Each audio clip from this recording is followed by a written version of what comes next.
Gentlemen, we are about to begin our session titled Lost Heritage, the Sikh Legacy in Pakistan, a search for historic monuments and temples eroded by time.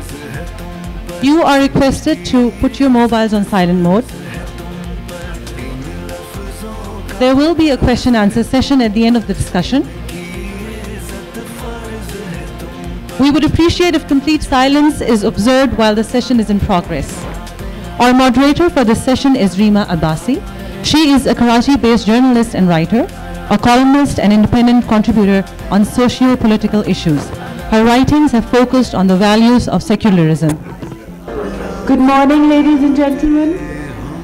Please be seated so we can begin our session. I'd like to invite the eminent, renowned Mr. Fakir Ijazuddin Sahib to the stage.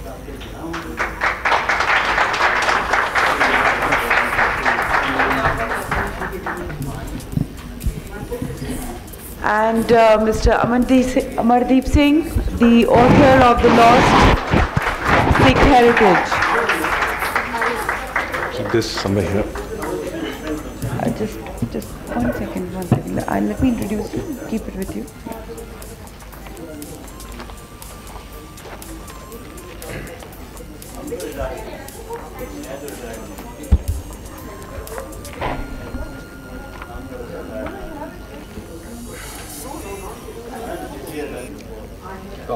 So we're just going to begin the session. Singapore-based Amardeep Singh is a corporate executive and author. Educated at the Doon School, India, he pursued electronic engineering at Manipal Institute of Technology and a master's in business administration at the University of Chicago. He spent 25 years in the corporate sector and was the head of revenue management for the Asia Pacific region at American Express. Simultaneously, he has passionately maintained pursuits in the literary and creative arts as another facet of his personality. A deep-rooted desire to connect with the land of his ancestors propelled him to visit Muzaffarabad and Abbottabad in Pakistan in 2014 to touch the soil of his parental cities. With the help of newfound acquaintances across the country, he was able to also delve into the vestiges of the Sikh community. His resulting book, Lost Heritage, The Sikh Legacy in Pakistan, provides a strong impetus to those in search of the bygone era. So let's have a hand for the great author.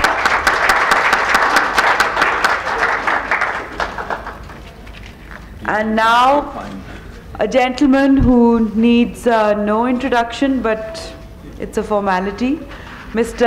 F.S. Ijazuddin. Fakir Sayyid Ijazuddin Sahab, OBE, is an internationally recognized art historian, writer, and educationist. He has served in various senior managerial positions in both the private and public sectors in Pakistan and UAE. He held several positions in academic institutions and was Minister for Culture, Tourism and Environment in the interim Punjab cabinet in 2007 and 8. Chairman of the Lahore Arts Council and a board member and then Chairman Executive Committee of the Lahore Museum. He was also an international counselor of the Asia Society, New York, and the country representative for Asia House, London. Since 1994, he has been serving as Honorary British Consul for the UK at Lahore, for which he was awarded the OBE in 1997, a huge honor for Pakistan indeed. A regular feature writer for Dawn, Pakistan's leading English daily, he has also published numerous books on the history of art, politics, diplomacy, cartography, and Pak-China relations. So we have Mr. Ijazuddin. And a very warm welcome to all of you. And I'm absolutely sure that this will be a very, very scintillating journey through, through our land, the land of Guru Nanak. He spent his life here, and it's a land of ironies, Pakistan. So let's see how Mr. Singh has seen this land and the remains of Sikhism in Pakistan. Thanks, Reema. First and foremost, I just want to thank Oxford University Press for giving this opportunity to me to actually come here and talk about a heritage that belongs to the people of Pakistan. It was the Sikh heritage, it's your heritage now. I'm glad that amongst the literature festivals, probably it's the first time that Sikh legacy and the Sikh heritage is getting an opportunity to be discussed. So thank you to the Oxford University Press and to you all for having come here. So I'm just going to take about 20 minutes to give a brief about what was my motivation, what did I discover, and where from here, and then we'll open it up for a discussion, right? So this is a one man's journey. It's my personal quest in search of my community's roots. I am actually, sorry, this is not working. Yeah. Okay, so I am, as I call myself, an accidental author. I was never destined to, be in the academics, I guess so, but sometimes, life creates situations that you just fall into it, right? And that's what has happened in my case. I have been busy in the corporate world for 25 years, day in, day out, flying around the world, and finance sector has kept me busy for years. But then one thing was always kind of simmering inside me all this time, is when I used to come back from my work, it's the history of this region. It's the history of Punjab, the areas adjoining Punjab, Khyber, Sindh, Kashmir. It's this area that has been always my fascination, and it's been about a quest for 25 years that I've been actually delving into the history of this land. So in some ways it has been my second being. Now when I look back, actually I give the credit to my parents because it's the roots which are very important for anything to manifest. If the roots are missing, you really can't create anything. That's what I believe. And I thank my parents because after the unfortunate events of 1947, there is a study in US in one of the universities that says when conflicts happen and communities move, then the first generation goes silent. And you know what? It's the unfortunate irony that it was not the partition of India, but the partition of Punjab and Bengal. And as people moved across, Hindus, Muslims, and Sikhs suffered on both sides, right? And as people moved, the first generation became quiet. The second was lost. The third generation is few like us who start questioning what is our roots. And I think I'm fortunate to have been given that opportunity by the divine to do this. And I thank my father for this because he was from Muzaffarabad, my mother was from Amardeep, and they moved into UP. And he used to sit there in the mornings and he used to talk about the great value of Muzaffarabad and what we've left and where we've come. And that in some ways had a deep impact on me, and that got me started studying on the history of this region. But as I went through for 25 years, it was this corporate aspect and the personal quest that was actually inspiring me till a point that comes in your life, till a point that it comes in your life where the divine himself offers it to you, because he probably sees your persistence and he says, you know what, I choose you to go and take this on. And I think that's what has happened in my case. All this time when I was studying my community's history, the one question that would always bother me is that when I would talk to the youth, which is the 5th generation now, or even going down to the 6th generation, in 7 decades, things have moved on. And if I would ask them this question, hey, if you had an opportunity to go to Pakistan, political issues aside, if you had a free access, where would you go? And the answer, ironically, used to be always around, I would like to go and see Nankana Sahib, which is the birthplace of Guru Nanak. I would like to go and see the birthplace of Guru Nanak, or Panja Sahib, or maybe at best Dera Sahib in Lahore. And I would think, you know what, were my forefathers so incompetent that that's all that they made? Or are the books that I've been reading for so many years, are they misleading me? And I would wonder, when will I get a chance to travel across this country freely and experience it for myself? Because I knew that it's an era that's been blanked out from the memories, right? Now, before I go any further, one needs to actually have this little bit of a context I've drawn here. What you see in the green is the Pakistan today. What you see on your right hand side, I've overlaid on that Pakistan in yellow what was the Sikh kingdom in 1839 when Ranjit Singh died, or 1849 when the empire collapsed in totality. If you see, it was first and foremost a very secular rule. So irrespective of what the books say, or the histories have been changed and the histories have been written, I still say that it was a very secular rule, because the army comprised of more than 50% Muslims. They were Punjabis fighting for Punjab. It doesn't matter who was leading. It doesn't matter what the faith of the leader was. It was the people, the ethnic people, who had for the first time after more than 1,000 years of invasions actually got the chance to say and form a kingdom. And that kingdom expanded up and acquired in 1819 the Kashmir, Valley of Kashmir. The Sikh Empire redefined the boundaries of what India and Pakistan today have, because it went further up into Ladakh, it went into Baltistan. Kashmir was being ruled by the Duranis of Afghanistan. If the Sikh Empire wouldn't have gone up and the empire thereafter was not annexed by British, today Kashmir would have been a part of Afghanistan. Ladakh would have been a part of China. So we've got to keep that context in mind, that it defined the boundaries that India and Pakistan today claims, or is theirs now today, right? And as I would ask this question, what I realized was that my community, the youth, does not understand this basic fact, that what a broad empire in a very, very turbulent region. This is not an easy region to manage. And for the first time, it was a very peaceful kingdom that was formed.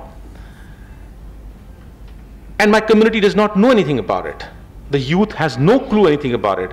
And they have reduced the entire legacy of your community in these lands down to religion.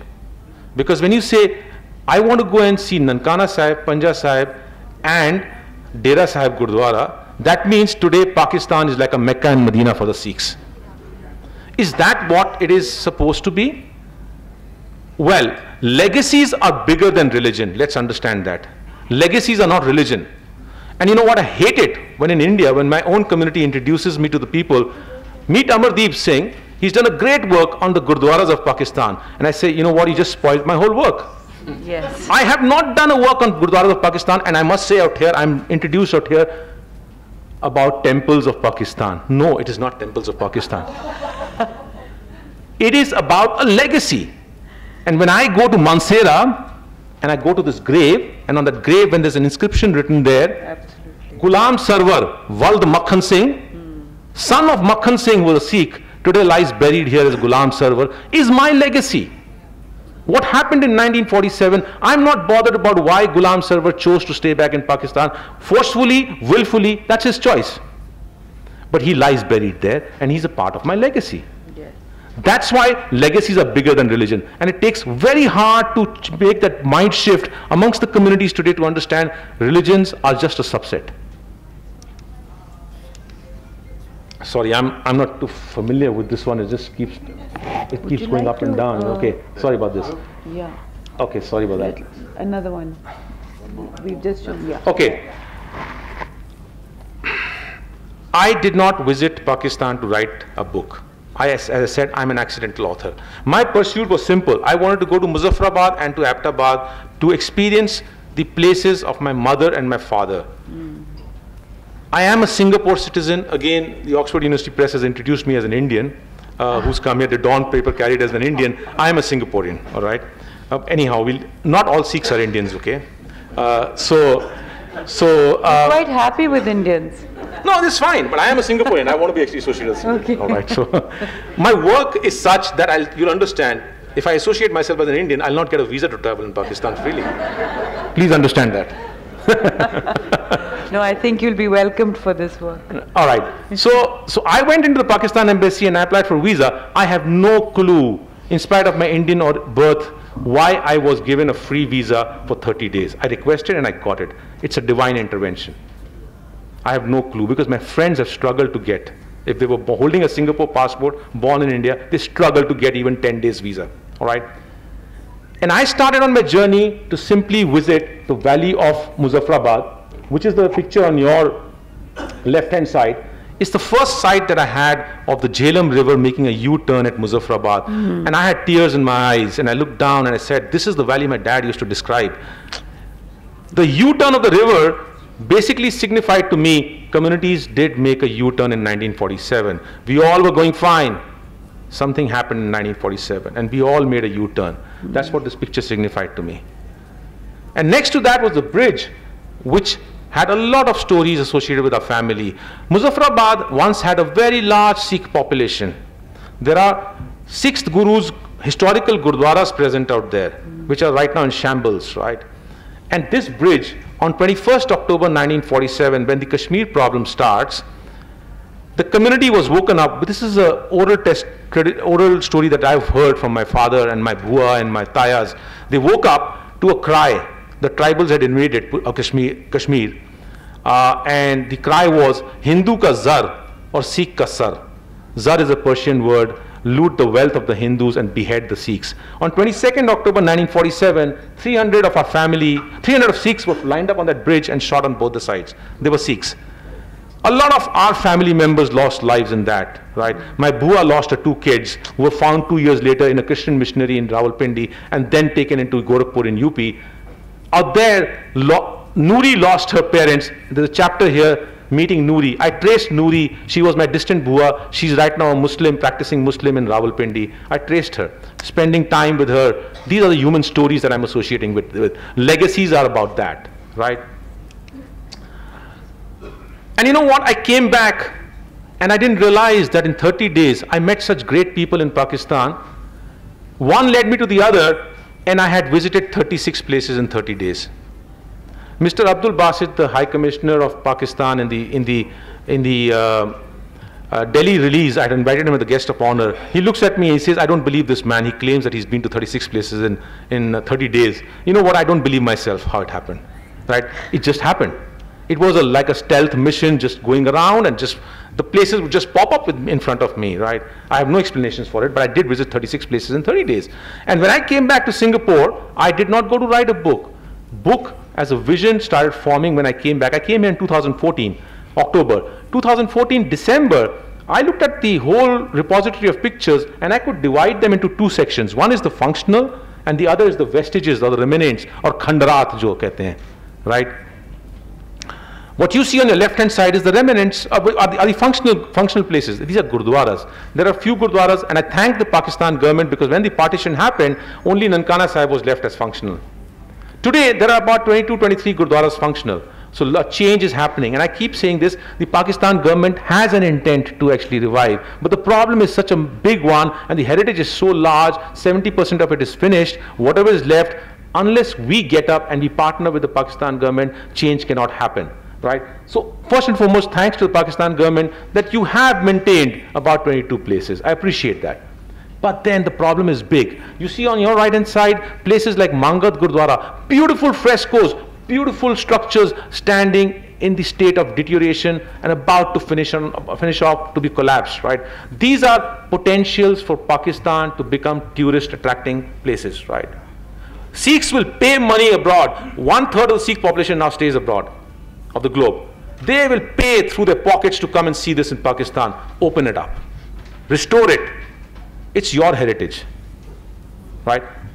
It's nothing less than the frescoes of the Golden Temple in Amritsar. And that's the kind of architecture that's left abandoned, no one cares about it, right?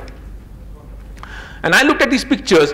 It struck me on 26th or 27th December 2014. I was standing in my library. I have a large collection of books, and my eyes fell on these two travelogues. One was both were Britishers. One was William Moorcroft, and the other was Alexander Burns. I'll not get into the details of the story because of the paucity of time, but the bottom line, that the Sikh Empire was, the great game was being played at that time. Great game is still being played, right? The Western powers are playing it in Afghanistan, Pakistan, but way back in 1700s, 1800s, the great game was being played between French, the Tsars, and the Russia, and also the British. Basically, the whole fear that the British had was, if the French and the Tsars tie up, they could come through Afghanistan into Punjab, and if Ranjit Singh ties up with them, then here comes the death of India. Basically, it'll be taken over, because three powers come inside through Punjab, through the Khyber Pass, with armies marching into India. So they started sending spies into the Punjab. Punjab that time was a separate country. Punjab became a part of India only in 1849 as the last kingdom. So it had existed as a separate country till then, right? And the spies started coming in as early as 1819. William Moorcroft came in. 1831, Alexander Burns came in into a mission to establish, can ships be taken on the river Indus, so that, because British were the masters of the sea, can the ships be taken right up and how deep into Punjab? And he got the ship right up till Attock Fort. And you know what? And I stood at the Attock Fort on the other bank of the river Indus, and I looked at the Attock Fort. I saw that same picture which Alexander Burns has sketched, bringing his ships and docking on the river Indus. I don't know why I was taken to that place and just made to stand there. It's a divine intervention, I say it, right? But these travelogues kind of became my source of inspiration, where I said, you know what, why have I been shown these places? If I've been shown these places, I owe it to the world, not just to my community, to the world, to document it. And I wish a Muslim rises and takes on this clue and goes to East Punjab, or there are Muslims staying there, and documents the Muslim or the Islamic heritage in East Punjab, because they also suffered. I wish a Hindu gets up. Rima has done a book on temples, but legacies are bigger than temples. I wish a Hindu gets up and looks at their legacy in this part of the world and documents that. Where is the Jain community? We've forgotten the Jain community. Jains had a large footprint in this land. Who's going to document their heritage? I wish people get up. I can't emote with those communities because I've not grown up in that. It's a work of emotion. And I've grown up in the Sikh community. I can therefore emote, and I've been able to write this. But I wish the others get inspired and actually take on this task to do this portion. In coming to a close, I just want to show you a few pictures. This is a very visual intensive work. The book is here. The book is, it's a 3 kg book. And you know, the elder people tell me, you know, what have you written? I mean, I can't even hold it. You know what?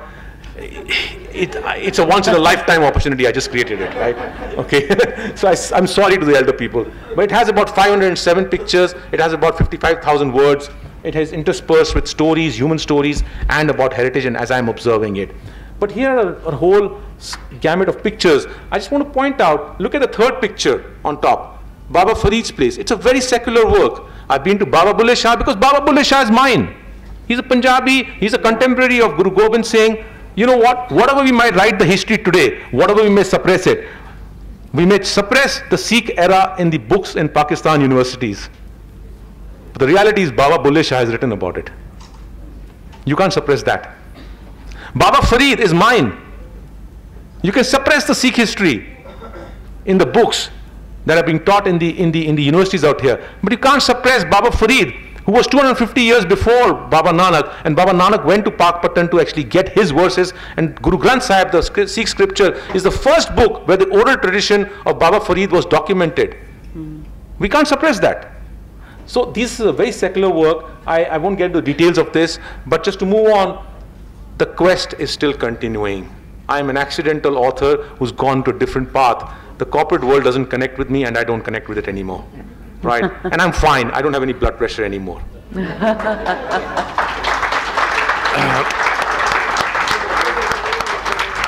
January and February 2017, I was back in Pakistan. And I thank the government of Pakistan. They supported me through all their heart and their resources And by the time I left in 45 days, I don't believe myself. I just plotted a map 3 days back before leaving Singapore. And in that map, I plotted 90 places that I've been in 45 days. In the first book, 36, 90, 126 places. And I'm going to document this because the government of Pakistan opened up all the forts for me to go and see from inside, the footprints of the Sikh era. Why me? I asked myself. I'm an engineer. I'm an MBA. I've got nothing to do with this. I understand numbers. What has this got to do with me? But it's been open for me. And if I don't write it, I will be not doing the right for my community and for the world. And therefore, I've chosen a path not to go back to the corporate world again. And I will spend the next 1 year writing. I don't know, as I was hearing one of the poets say this, for artists, every moment is a moment of death. You are progressing towards this because an artist only understands his own emotions. Because these are very tough paths to give up everything and to write this down, but I've chosen it. I don't care about what's going to happen tomorrow, what financial implications, what's going to happen, but this is important. With that, I want to leave here that I've been now in the second trip from Skardu to Karachi, from Quetta, and from the Khyber to Lahore, covering these places. That's pretty much, I just had one more slide, sorry. Can you just carry it back? I just want to actually show some of the pictures coming from the sequel book. Just a peek into it. You're the first one seeing them. You're seeing the first one, Gurdwara's about to, standing, symbolically see, 3 feet, is standing on its 4 feet, but it's literally leaning down. It's only 1 feet that's resting it, about to finish off. And you see this whole gamut of things. It's going to be there in the sequel book. With that, I want to actually stop there. Thanks very much.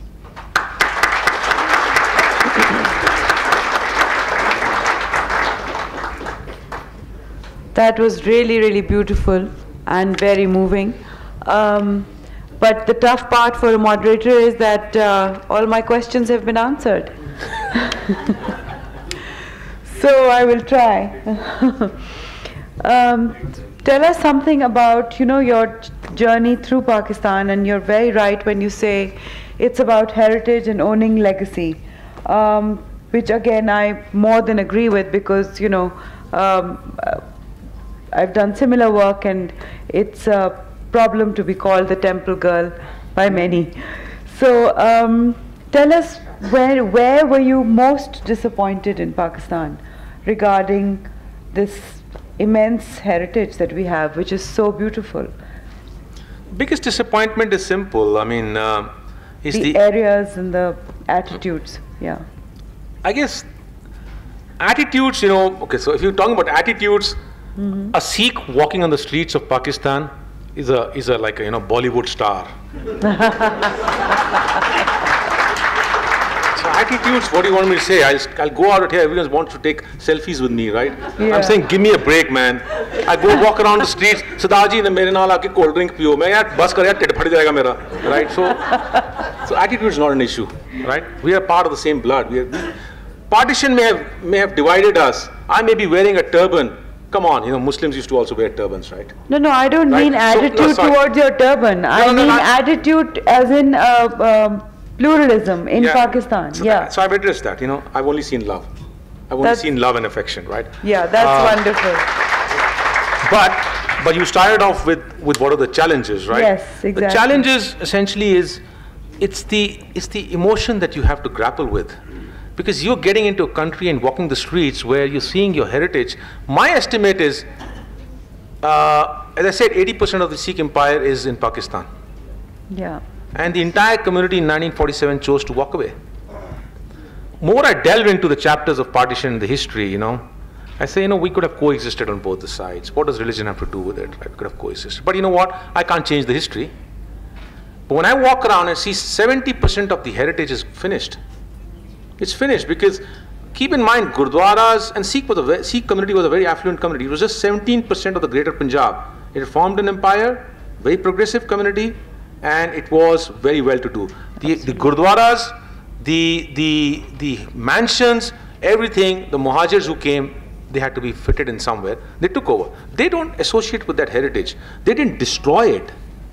They didn't destroy it, but in 7 decades, things have started falling apart. Yeah. And when you go in there, I have been given an opportunity 7 decades later to walk the lands, to see these things, and I'm seeing most of the stuff is gone.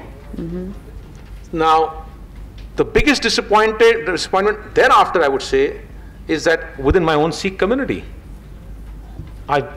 Today is the 72nd presentation I'm giving in the last 13 months after the release of the book. So I've been overwhelmed with the response. And I've gone around the world appealing to my community, let's come together. Pakistan government has the intent. We have a lot of money because we put marble and gold in all our gurdwaras, right? When can we take out some money and start restoring stuff out here? I'm talking to myself. Right, that's a very important point. Mr. Jazuddin, please give us your views on you've been very closely involved with the book, with the, and have chosen amazing photos. So please, can you give us your views? Bismillahirrahmanirrahim. Well, first of all, thank you to UP for the opportunity and Rima for the introduction. Let me start by saying that Amardeep's book is a tour de force. It's a book that has the ultimate editor, and that is God, who has inspired Amardeep to work his way through Pakistan and to document some of our most important sites. I say ours because the point that I've derived from Amardeep's magnificent volume is that it's a common shared heritage. And I'm sure all of you are familiar with the adage that those who forget history are condemned to relive it. But then equally, those who forget their history are condemned to forfeit it. And that is the danger that we run in Pakistan, and equally well in India. There is a point that Amardeep has made, and I'd just like to elaborate on it. He's talked about the trauma of 1947.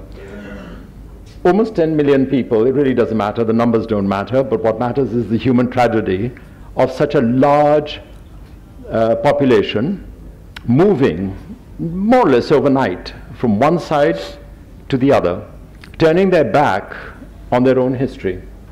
Now, that's a very challenging and demanding sacrifice to make. People died on both sides, people were sacrificed, and humiliatingly, and it's the largest, by the way, transfer of a population after the Exodus, when the Jews left Egypt. As a humiliation, I think on both sides, neither country has a monument that commemorates adequately the sacrifices that were made by each. Now, that is an indictment on both our sides. The second, and it's not a political statement I'm going to make, the second is that Amardeep has mentioned that the vacuum that was created as a result of the Sikhs leaving here in the Gurdwaras and other Havelis, etc., that vacuum was filled by Muhajirs. I think it was a natural thing, because people who were coming from the other side had to have somewhere to live, and they moved in. But what has come through, Amardeep, in your book, is that there may have been decay, there may have been occupation, but there was never vandalism or the kind of deliberate, vindictive destruction that took place of monuments which were associated with religion. And I'm talking about Babri. Because the reaction to Babri was that many of the Sikh monuments and the Jain monuments that you mentioned, Jain Mandir in Lahore, were destroyed. Sher Singh Samadhi was destroyed. 2 or 3 other Gurdwaras were vandalized. But that was a reaction. I don't condone it. I think it was reprehensible. But I'm saying that it was a predictable reaction to what happened. Amardeep's message, if you like, from the book, as I've understood it, is that it is up to us now to own up to the fact that we do not have a monolinear heritage that began with Muhammad bin Qasim and has brought us to where we are today. It wasn't like that. For us to pretend that it is to ignore what is the reality of our history and our DNA. We are a composite of a number of cultures and a number of religions. The grave that you've shown here was one obvious example of it. Right? If any one of us had our DNA tested today, you find that all of us are mongrels. We're social mongrels. Yes. So let's not pretend otherwise. But having said that, we are Pakistanis. We are citizens of a sovereign country, and we are citizens of a country that has begun, and you've been kind enough to mention, not kind enough, but you've been brave enough to mention this, that the government on this side has supported and done for monuments which are not Muslim, but has made efforts to protect them, to preserve them, to allow you, as a Singaporean, okay, a turban Singaporean, but a Singaporean nevertheless, to be able to travel to places that we would not have access to. I think you mentioned that you had, what, 27 people in your convoy who were escorting Amardeep to the various forts in the northern areas. Now, I think that is a tribute to your tenacity, but also to the generosity and the farsightedness of our government. Yep. So let's knock them for whatever they are in the Supreme Court, but let's also pay tribute to the fact that they have this farsightedness, open-heartedness to acknowledge our heritage. Yep. So I just want to congratulate Amardeep, because I think it's a remarkable achievement, and it's all the more remarkable because as a chartered accountant who studied Sikh history and has written 4 books on it, I laud any MBA who can write about Sikh heritage. Please. Thank you. Can Let me I just add to something that you said about we as communities need to be sensitive about all the other communities around us. We are interlinked. We can't operate in isolation. Which is exactly where I want to bring in. Just want to complete on that thought on something specific about Babri Masjid, right? So, one incident in Babri Masjid, the cascading impact, and I've written this in my book. We got to be careful. We got to be mindful of all communities, right? But then, you know what? If you really want to divide it and say, you know, Sikh versus Hindu versus Jain versus Muslims, you know what? Sikhs did nothing in the Babri Masjid. Nothing. Nothing. Yes. Absolutely. But here, a common man does not understand what a Hindu heritage and a Sikh heritage is or Jain heritage. I'm not suggesting that you go and destroy the Hindu heritage. I'm not suggesting that. Don't get me wrong. But the consequence of that one impact out there was like destruction across. Amardeep, what you're saying is that they should have been more selective. No, I'm not saying that. I'm not saying that. I'm not saying that. The impact, because when that janoon aata hai na, us janoon mein, it doesn't matter. That's what happened in 1947. It doesn't matter who's the player inside it. It's you just go to destruction. Right? It's the victims. Yeah, so I'm not suggesting that you decide. I've been very explicit in my book that we've got to be mindful of all communities. And I think that unity that you speak of actually began with Guru Nanak and Bhai Mardana as his companion, you know. Lifelong companion. Yes, lifelong Muslim companion. Yeah. Did you see any footprints of Bhai Mardana around Pakistan? The entire in particular, I mean. In the book here and in the following sequel book, every fresco of Guru Nanak will have Bhai Mardana playing the rabab next to him. Bilkul. Those are there. Personal. I mean, did you see any remains of there his any descendants? Yes, well, there are his belongings, where he lived, anything like that remains? They weren't into fetishism. Guru Nanak himself didn't. I mean, how many of you, by the way, have been on Hajj? Fetish. Oh my God. Okay, just a few. All right. Guru Nanak did. Yes. Guru Nanak went on Hajj. Yes, so, I mean, absolutely. Then where is the division as far as religion is concerned?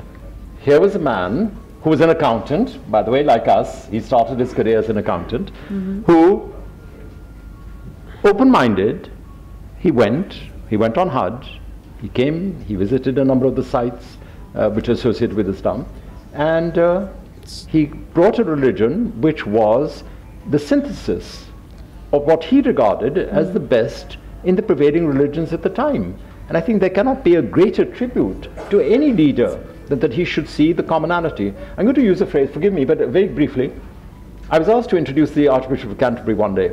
This was Dr. Owen Williams. And I quoted a reference that he had taken from a speech made by Dr. Owen, by the Chief Rabbi, Dr. Jonathan Sachs. Very simply it said, if I cannot recognize my God in another human being, my own God stands diminished. And that is what Guru Nanak did. Yeah. Please, yes, sorry. he united everybody.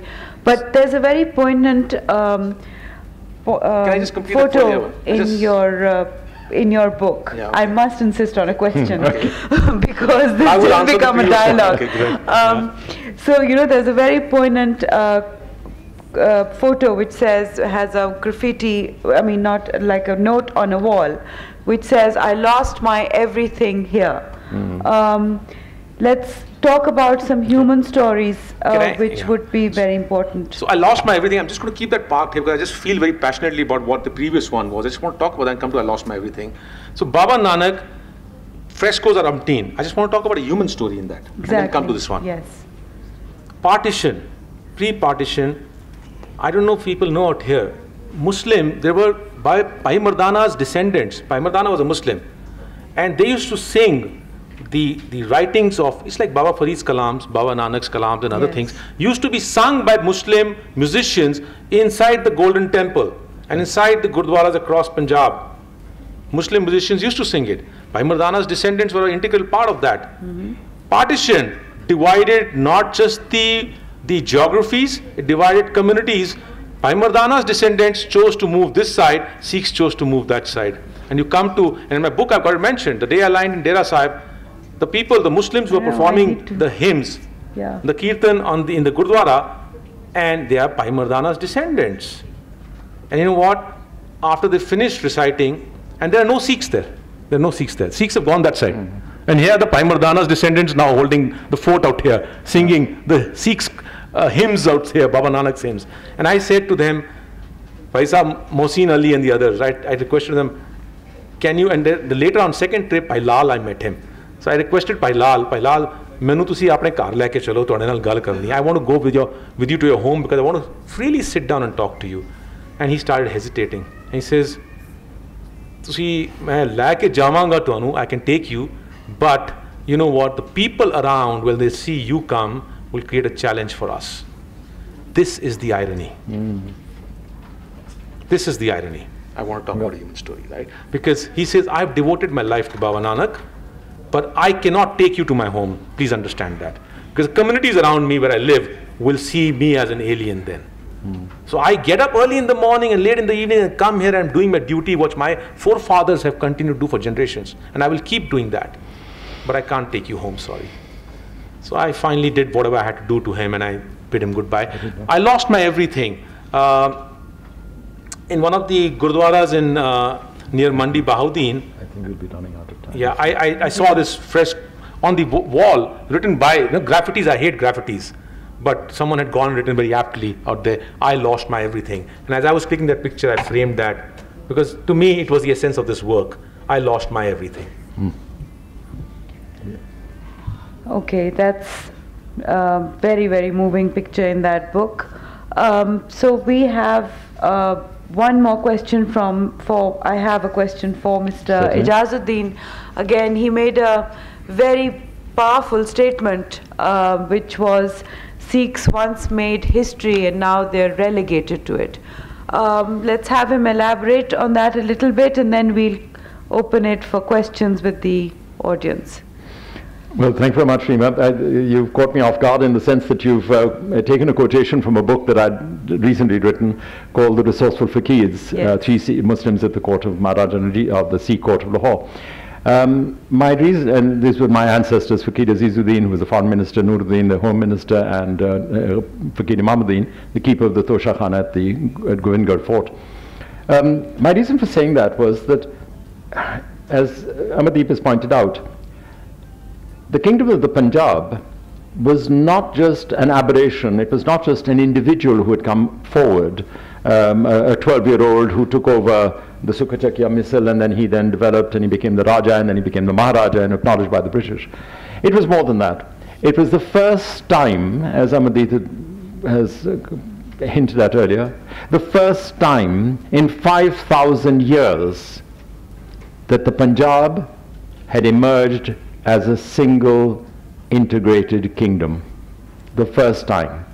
It only lasted 40 years, but the very fact that it happened is a tribute to the sagacity of Maharaja Ranjit Singh, his secularism. He was a model in that sense that we should acknowledge.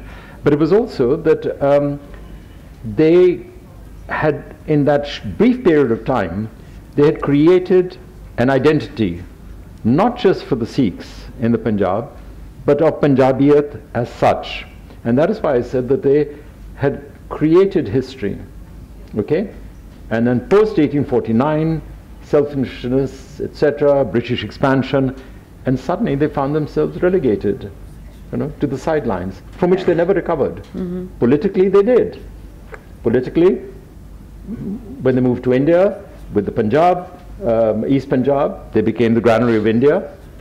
Most recently, you've got the Prime Minister, was Manmohan Singh Sahib, is a Sikh. But it's not because he's a Sikh that matters, it's because persons who have endeavored, as your diaspora has done abroad, 1/3 of your communities abroad, and yet they have prospered and they have shown that what matters is not your religious conviction, background. Absolutely. What matters is your ability. Yeah. And on a happy note, I mean, in October, we had Mahinder Pal Singh from Nankana Sahab, who was the first Pakistan Sikh to secure a place in Lahore's National Cricket Academy. So that's a, I think that Have you been to Vaga recently? Yes. Yes? There is a parade. It's a masquerade more than a parade. Yes. But they have these high-stepping goose, steps, persons on either side. It's like an opera, like a ballet. This side, that side, very well, Vaga. But what is ironical is, on that side, you have Sikhs representing the Indian Army, and on this side, you have a Sikh representing the Pakistan Rangers, going there and shaking his fist on the other side. Wonderful. It's a wonderful image. The Sikhs, the irony of partition is that the Sikhs are a cucumber between the two slices of a sandwich. Okay. That's the reality. But so I'm sure everybody is quite keen to talk to Mr. Amardeep Singh as well as Ijazuddin Sahib. So let's open it up for some questions. My compliments, sir, on writing this moving and touching book. Thank you. I wanted to ask you, what was the most moving and touching and emotional moment for you during all these journeys? I mean, the most emotional moment was what took me for the right search for the first book was Muzaffarabad. I didn't say this because of paucity of time, but my objective of going to Muzaffarabad was I wanted to stand under that bridge, which you saw in that picture, to pick up the sand and take it back to my two daughters. I have two daughters, and I wanted to actually bottle them in that and give it to them, saying that wherever you are, we are living in a global world today, right? And they are in Canada. My elder one is in Canada. She's working there. I want to give it to them, saying that wherever you are, don't forget your roots, right?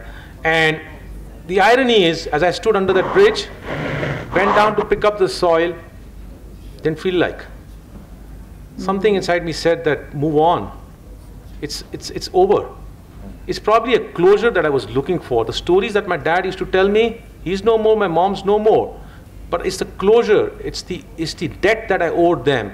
I completed by walking under that bridge, picking up the sand and leaving it, because I don't want my daughters and my future generations to remember in that bottle a hate for any communities and something that happened. So I left it.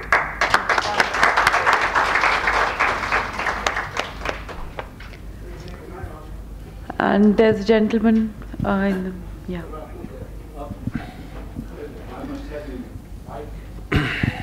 Mr. Singh, it's a question for you. You talked about the fact that you went around the world and met many Sikhs and asked them to contribute to restore the Sikh monuments in Pakistan. And you were disappointed, as I understand. May I know the reason? Why is it? Because I hope that they can do it for their own sake and for Pakistan and also for your heritage. So any reason? Is it antagonism for Pakistan? Or So let me just correct that a bit. I am not wired to go with a begging bowl asking people. I'm not wired. God has not made me like that. I'm a very person who's introverted, and I'll do my research, my writing, and move on. I've stood at the podiums and appealed to the people. I'm appealing to the Sikh organizations around the world that I've spoken at. Is there any organization who wants to own up? I can be a partner, I can guide you in this, but I'm not going to own the heritage maintenance, right? That's not what I'm wired for. But there's not a single organization that has been able to come forward. It's a puzzle that I am not able to solve, right? I think it's because of a few factors. One is time has gone by. People have made their lives elsewhere. The borders being closed, the only exposure to Nankana Sahib, Panja Sahib, that's what they emote with. It's a Mecca, Medina. What does a Haveli somewhere or what does a village Gurdwara somewhere have to do with them? They don't emote with it anymore. The next generation doesn't understand. It requires a mindset change. I'm only hoping when I've done this work, somewhere the ship is going to steer its direction. Somewhere, I'm hoping. If it doesn't, so be it. I've done my part. It's a complication. I mean, it's a complicated thing. I can't answer that. Yeah, there is. Yeah.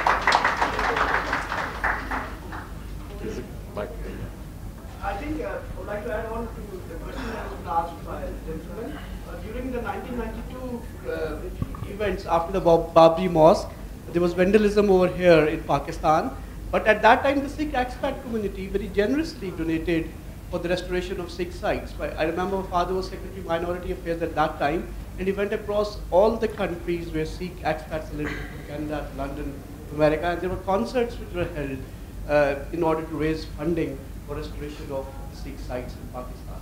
So I have hope still in the expat community that they can donate very generously for the restoration of Sikh sites and heritage sites in Pakistan. So Sikhs as a community are very generous and donate a lot, right? It's a very large giving community. We run langars for every place. So it's not the issue about donation. You got to understand what I'm saying. When you're saying one Gurdwara, Nankana Sahib, 22 Gurdwaras, of course, it's not the Pakistan government alone who's doing it. Money's coming from outside, all right? When I'm saying, you have to understand, maintenance, my mindset is very different. I talk about heritage maintenance. I did not say a statement which I normally say in my presentation, so let me say that, thanks to you, you bring this up. Sikhs lost it in Pakistan, destroyed it in India. Sikhs, by and large, the bodies who are collecting the monies and making are not in the heritage maintenance mode. All the Gurdwaras that are made up out here are plastered, heritage frescoes gone, whitewashed. That's not heritage maintenance. That's heritage destruction. Right? Sikhs have themselves in East Punjab gone and marbled everything, put marble stones, put gold. I'm sorry, I just have to cut you here, sorry. There is a question waiting for a while, and then we will... But let me just complete that for a moment. Right? Because we have very, very little time Let me just conclude that. So they've destroyed everything. What Pakistan has to offer out here is heritage lying in abundance. If we act on it tactfully, we can bring in the funds and show to the world that what heritage maintenance is. Thank you. Thank you very much. Please.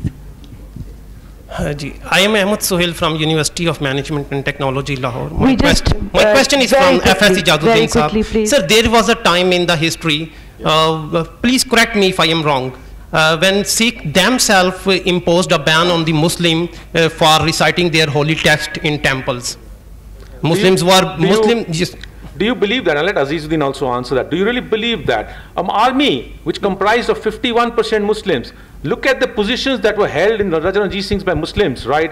Do you think they were all, I mean, they would have allowed this to happen? I will let you say this. I will not say this as Sikh. Once the descendant of the Mardanji, tell me himself. One question. Please. Correct me if I am wrong, sir. Absolutely. Well, I won't correct you because I know you're here as a guest. What I do recommend is that you read my book. You'll find all of the explanations given in there of the use, abuse, misuse, as the case may be, of monuments. So I would leave it at that. What I am going to take the liberty, Rima, is just to narrate a very quick story, which might be of interest to the audience. David Blunkett was the Foreign Secretary. He came over, Home Secretary, he came over from the border. I was told at the Wagah border, you have to receive him, 22 suitcases, blah, blah, blah. So I go, and they said, yes, but 22 suitcases come, goodies transfer. They said, where's his suit? I said, which suit? He said, uske paas suit tha in Amritsar. So I go to the border and I shout, suit, suit. So this goes down to Cochin, meri awaaz wahan tak pahunch jati hai ki suit kahan hai? So a man runs up, hands me the suit. I take it across the white line. I said, here's the suit. So his secretary says to me, there's the jacket, where are the trousers? So I ran back to the border. तो अब जब मैं white line पर पहुंचा, मैंने कहा यार सामने तो खड़ा हुआ है आदमी, तो मैं वहीं से ले आता हूँ. So I crossed the border and the Indian guard pulled out his gun. He said, I'm going to shoot you. मैंने कहा पतलून के लिए मैंने भी नहीं मरना. तो they came, they gave me the patoon, came in. David Blunkett is blind. He didn't know except there was a delay. So he turns to me and he says, Ijaz, is everything all right? He's blind.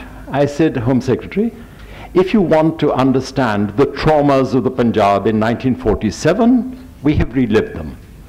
Trousers on one side of the border, jacket on the other. That's right. Can you quickly show the pictures? All right. Yeah, there are three images. Very quickly. Just to, okay. Now my reason for showing them, and I selected them with Amardeep this morning, is that the book is not simply about the heritage, and about the research that Amardeep did, but his technical competence and quality as a photographer. So we've chosen these three images, and I'll let Amardeep explain them, but they pay tribute to his skill as a photographer. Please. So these are Azuddin's choices. I mean, so he just picked up three random pictures. Well, this one is, it's one of the watchtowers at the Qatar Saraj, which Hari Singh Nalwa had built in the Salt Range, and what you see is the gun brackets and the window and other things. So it's just showing the fortification of the Qatar Saraj from the invasions from the northwest frontier. Next one. This is a story which is, you know what, Heer Ranjha is a fable of Punjab. I mean, Guru Nanak went to the Tilla Jogiyan, where the Gorakhnath Panthis, you know, used to stay there. The present yogi is a descendant of that, but Gorakhnaths were a very, very well-known sect, right? This is Yogi of the India now, right? But that is the mountain on which Guru Nanak had gone, Tilla Jogiyan. And this is, I'm clicking from the Rohtas Fort. Yeah. So that's one. The next one is the Mangat Gurdwara. It's in ruins. It's been used and abused. But what I say is, all right, my heritage, my community's heritage is offered as institutions of learning. The schools have been used inside this. The biggest irony is, Gurdwaras have been used as schools for as long as they could stand. And the day they became a danger and the walls started falling apart, they were abandoned and left away. And the schools shifted. Why couldn't you maintain it for a school? Why did you have to just abandon it? Thank you so much. On a very, you know, I hope it's a surprising note. I don't know if you got to go to Peshawar, but the Sikh community is neither exoticized there, and it's beautifully integrated, and it's a pleasure to see that union there. I've traveled in depth in the northwest frontier. And also there is, you know, the new renovations, unfortunately, the temples, even ancient mosques, and unfortunately our heritage of, you know, gurdwaras have this paint and the, you know, the new ways of keeping them together. It's because we don't have the money for ancient, you know, work on rock and all that, and secondly, we don't have the workmen left. We don't have that craft alive in Pakistan anymore. The only advice I can which is very sad. Yeah. So the only advice I can offer is, Amardeep, have an orange Gurdwara. That's right. There's no orange line Gurdwara. No limitation on the money that can be spent on it. Yeah. You better wind up. Right. Yes. Thank you. I think there's someone's wanting to. There's one more question, and then we will. Yeah, time's up. Okay, so sorry about that.